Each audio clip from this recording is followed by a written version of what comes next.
The Girl on the Train is a psychological thriller novel by British author Paula Hawkins, published in 2015. Her father was an economics professor and financial journalist, and she was born in 1972 in Harare, capital city of Zimbabwe.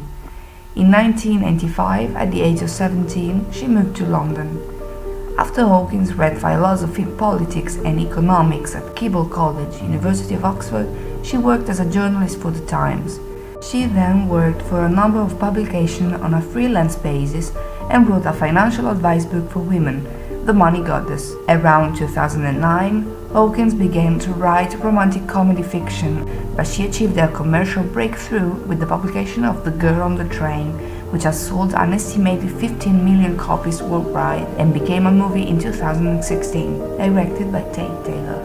The novel is set on the suburbs of London and talks about three women, Rachel, Megan and Anna, whose paths cross along the story and are narrated by turns from their point of view, using the techniques of the inner monologue and the first-person narration. One of the most important topics the author talks about is falsity. Everyone lies in some way, all of them have dark secrets from the past and betrayals are common. Paula Hawkins presents the characters' facade of happiness as their fear of being judged by others with a veiled criticism. The narration digs into the torments, revealing us the truth about their lives inch by inch. Their reality is held together by falsities, which make them only suffer further. The characters are continuously struggling between what they are supposed to be and what they want to be, between the role that society imposes on them and the wish to flee from this cage. Furthermore, every time dissatisfaction and limitation become stronger, they grab every opportunity to run away from reality, without thinking and not taking responsibility for the consequences they imply. The result is a frustration worse than before, which gives birth to an endless vicious circle, which is the cage itself. Anyhow, The Girl on the Train is above all a story about violence against women in many ways, from the most sneaky but devastating forms of psychological abuse to the most brutal ones of physical abuse. The three protagonists, which represent different ways to be a woman, depend on the male characters. They accept their masculine and possessive behavior as natural to get protection from them. They completely rely on men's superiority even if they are scared by their physical strength. These women are slaves and they are aware of this condition and see their position as necessary. The violence they are victim of are continuously justified and never judged, since the necessity to feel protected from potential risky situations leads them to cast doubt only ever upon themselves and their own behavior, becoming blind in front of the real violence they are victim of. On the other hand, female characters evolve during the story and become slowly and painfully aware of their condition, trying finally to escape from it. It is never easy for them to go through this process, since the guilt and the fear of the female characters continuously interfere with it. Furthermore, they don't succeed in getting help from society, even when they clearly ask for it. As when Rachel goes to the police to press charges for the physical abuse she was victim of. They tell her that her version was overstated and that the aggression was a natural reaction of the men caused by Rachel's provocative attitude. Women are therefore expected to respect men's rules without ever casting doubt upon them, and are also expected to dutifully understand men's state of mind, acting carefully not to break the delicate balance that allowed them to have some kind of relationship with the opposite sex. The one described, in other words, is a man-ruled world, in which women, who are completely overpowered, not only obey without a second thought, but fight against peer women, pouring into their false enemies the hatred they are not allowed to pour into men. When the main character we realize to be a victim will try to fight against injustice in many ways, but with poor results. The only way to win her freedom back will be a drastic choice. Rachel takes the train to London every morning to go to work. During these journeys, Rachel has a good view of her house, 15 Blenheim Road, where a couple lives. Rachel gives them even names, Jess and Jason, and watching their lives becomes an obsession. A few houses away, there's another one, the one in which she lived with her ex-husband, Tom. Here lives now Hannah, a happily married woman that recently gave birth to a child. One day, watching the balcony at number 15 as every morning, Rachel will see something shocking. The following day, after a night of heavy drinking, she will discover that Jess whose real name is Megan, was now missing.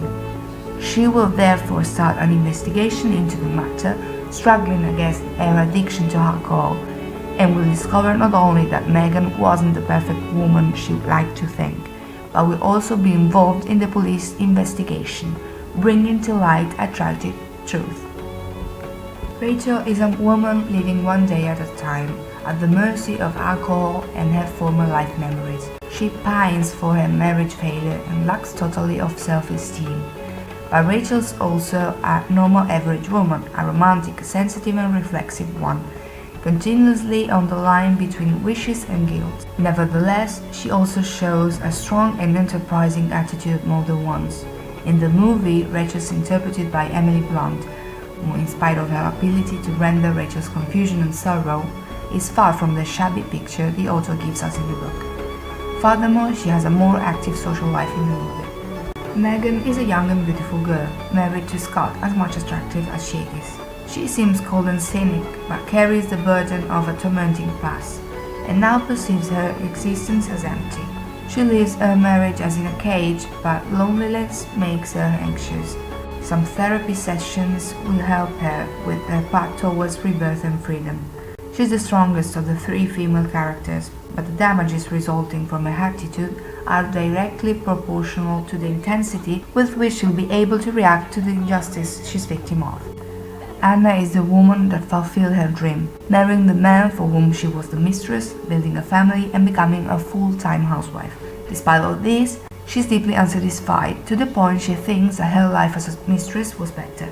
Furthermore, she's extremely terrified from the harassing behavior of her husband's ex-wife and hates her deeply.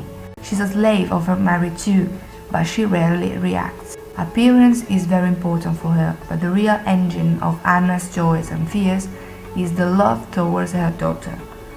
In the movie, she's portrayed as a bit steadfaster and cheekier compared to the book, where she's the weakest of the three main female characters.